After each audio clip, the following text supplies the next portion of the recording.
তো রিসেন্টলি আপনারা সবাই জানেন যে ওয়েস্ট বেঙ্গলে প্রায় 26,000 টিচারের চাকরি গেছে, যারা 2016 ব্যাচ থেকে এসছে।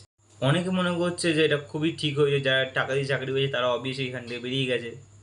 কিন্তু সত্যি কি, একটা চাকরির সিটের দাম মোটামুটি 1 থেকে 1.5 লাখ টাকার বেশি হবে, আই থিঙ্ক 16 থেকে 17 লাখ টাকা আমি ধরলাম, ঠিক আছে।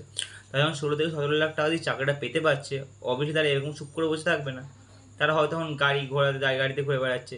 অপরদিকে তারা মেধাবী ছাত্ররা, যারা পরীক্ষা দিয়ে অরিজিনাল পরীক্ষা দিয়ে চাকরিটা পেয়েছে, তারা হয়তো তখন রাস্তায় বসে আছে। কারণ কি 3 মাস একটা আমার সাথে চাকরি না থাকা আমি জানি কেমন হয়, ঠিক আছে। কারণ কি মিনিমাম মানুষ যা সেভিং করে সেটাতে হার্ডলি মানুষ 1 থেকে 1.5 মাস টানতে পারে নিজের ফ্যামিলিকে। আর অবভিয়াস তাদের এখন তো 2016 ব্যাচ হলে এখন তাদের ফ্যামিলি তো তৈরি হয়েই গেছে, ছোটো ছোটো অনেক বাচ্চা থাকবে। অনেক লোকেরা না এই আত্মসম্মান হানির ভয়ে আত্মহত্যা করেছে। এই ডেটা হয়তো বাইরে আসবে না, নিউজ চ্যানেলরা বাইরে আনতে দেবে না, কিন্তু যদি তোমরা ভালো করে খবর নাও, অনেক লোকে আত্মহত্যা করে ফেলেছে। অনেক, আমি দেখলাম অনেক বেঙ্গলি ইউটিউবার এটা নিয়ে ভিডিও বানিয়েছে, আমি সেই জন্য ভিডিওটা আবার বেশি করে বানাচ্ছি।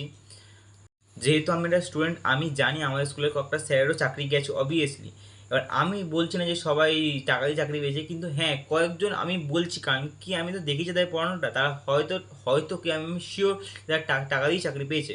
কিন্তু বাকিরা, কারণ আমি আমার একটা স্যারকে চিনি, নামটা বলবো না এখানে, উনি ফিজিক্স পড়ান, উনি দুর্দান্ত পড়ান, ঠিক আছে। কারণ কি আমাদের স্কুলে বোধ হয় না ওনার থেকে ভালো এখনও অবধি কোনো ফিজিক্স স্যার আমি দেখেছি নিজের লাইফে।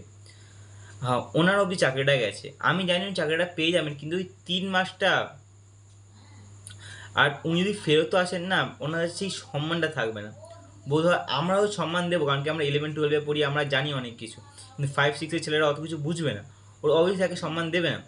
আর পরের জেনারেশন যারা আসতে চলেছে তারা হয়তো দেবে না, কারণ কি তাদেরও হয়তো ম্যাচুরিটি হবে না জীবনে, যত আমার মনে হয়।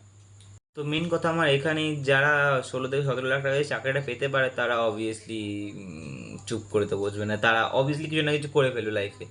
কিন্তু যারা মেধাবী ছাত্ররা, যারা কষ্ট করে চাকরিটা পেয়েছে কিছু করার জন্য, তাদের লাইফটা সেম হবে না কোনোদিন। আই নো হিউম্যান, একটা মানুষ নিজের চরম সীমায় গিয়ে কী কী করতে পারে সেটা আমি জানি, ঠিক আছে।